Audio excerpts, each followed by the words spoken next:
If this is indeed the end of the Spurs as we know them, and what is Greg Popovich jetting off days before the draft to hash out hurt feelings over California burritos if not a sign of the reckoning they can always say they had last summer? Around this time last year, the Spurs had seemingly executed one of the few seamless succession plans in recent NBA history, and even flirted with taking it one step further to becoming a hawk on the big stage of superstar movement. In its first in 2 decades without Tim Duncan, San Antonio kept pace with the Kevin Durant-infused Warriors, finishing as the only other team with more than 60 wins for the second straight year. It ran MVP runner-up James Harden into the ground in round 2 of the playoffs, then took a 25-point lead in Game 1 against the eventual Shams before Zaza Pachulia's aggressiveness swept the rug out from under them. The 2016-17 was the kind of campaign that earned San Antonio the reputation of the league's model franchise, right down to the player who once paid his own way into a D-League tryout, graduating with honors from Spurs University. When Kyrie Irving wanted out from under Dan Gilbert's big top months later, the Spurs were one of the 4 teams to make his reported wish list. San Antonio, which shares its home arena with many a critter of the night, has never quite fit as a superstar destination, but recent history provides evidence to the contrary.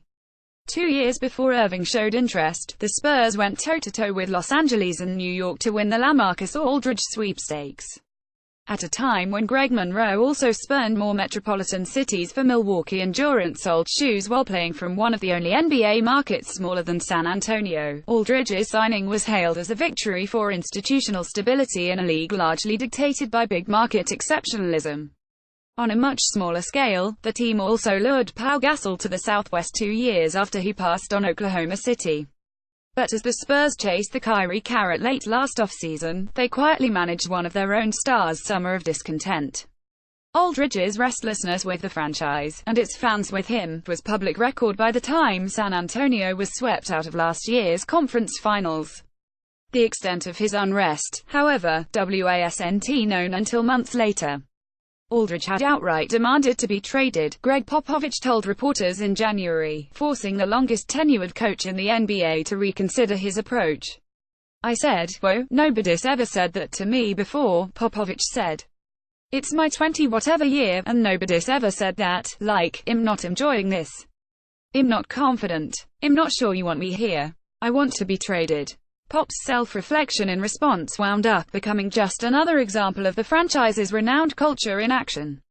Indeed, the difference in crisis management between the Cavs and Spurs couldn't have been more stark. Gilbert shipped Irving out to Boston in exchange for a draft pick to hedge his bet against LeBron James following him out of the door next summer, while Aldridge stayed put and earned a contract extension and an All-Star appearance.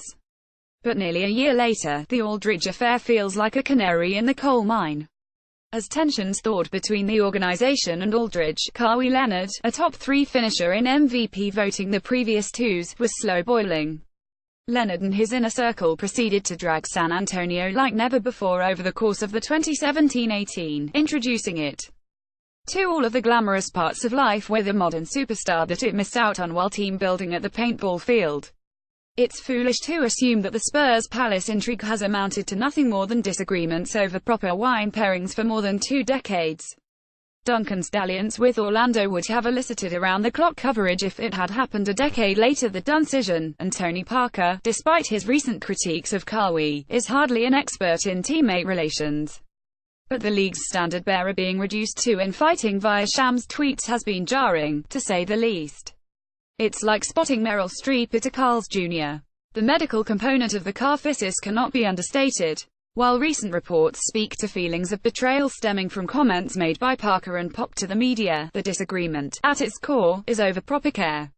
Viewed from Leonard's perspective, his frustrations take a more sympathetic bent, a mishandling of his troublesome right quad tendinopathy, however well-intentioned the Spurs' highly regarded staff may have been, could have his livelihood.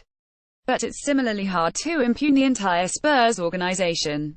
The talent and hair on the roster may have thinned since San Antonio tied for the 7th most regular season wins in history 67 2 years ago, but winning 47 games, largely without its franchise player, is a testament to the infrastructure, not cause for condemnation. Let's see how the Cavs do with Kevin Love as a first option next. No, as much as the Kawhi situation is an outlier in San Antonio's dynastic runs, the broad strokes are unfortunately predictable in the post-decision era. A superstar nearing the end of his second contract wants to be traded to Los Angeles. You can find and replace in virtually every prominent NBA player over the past decade, and the statement would still read true. It was Chris Paul's story in 2011 and Paul George's story last year. Swap New York for Los Angeles and it's Carmelo Anthony's story. Change it to Brooklyn and it's Dwight Howard's before a choice candy selection changed his mind. Among the 18 players selected for the 2018 All-Star Game who were playing in at least their seventh, i.e., long enough to sign a third contract to hit pre-agency, 12 are now playing or have played. In the case of LeBron, the oldest player in the game for teams other than the one that originally drafted them.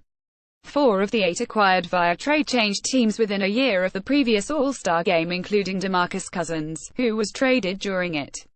The 7's second or less level pace to last off-season's transaction wire may end up an extreme, but the current signs point to more player movement overall, not less. Regardless of where George ends up, the New York Times' Mark Stein reported Tuesday that Helps expected to strongly consider the type of contract 1 year plus an option for a second that has led to LeBron being a constant flight risk.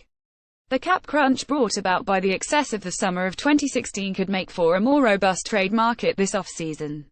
And down the road, enterprising young stars could push for trades before the end of their first deal, instead of their second, to retain Supermax eligibility.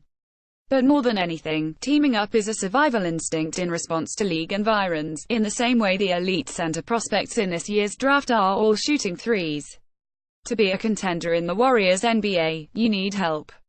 And the path LeBron is forging has allowed players to wait less than ever to get what they want. I think as a free agent to do what LeBron did is incredible in terms of player empowerment, Irving said on a recent episode of the Bill Simmons podcast. And then now you look at where players are now, realizing their own value within the organization and what they bring to other teams, and now they're controlling it as best you can. Not being disrespectful to the team, but now we're just open and honest about how we feel about our life outside of basketball, and now you see it, like, no, I don't want to be in this situation anymore. I actually want to be somewhere else, and I'm going to communicate that with you, and I know my value, and I know that if this is going to work, I have to part ways. A savvy franchise can still make the most of its star, leaving the Pacers somehow wound up with a better, younger, cheaper all-star in exchange for George last summer.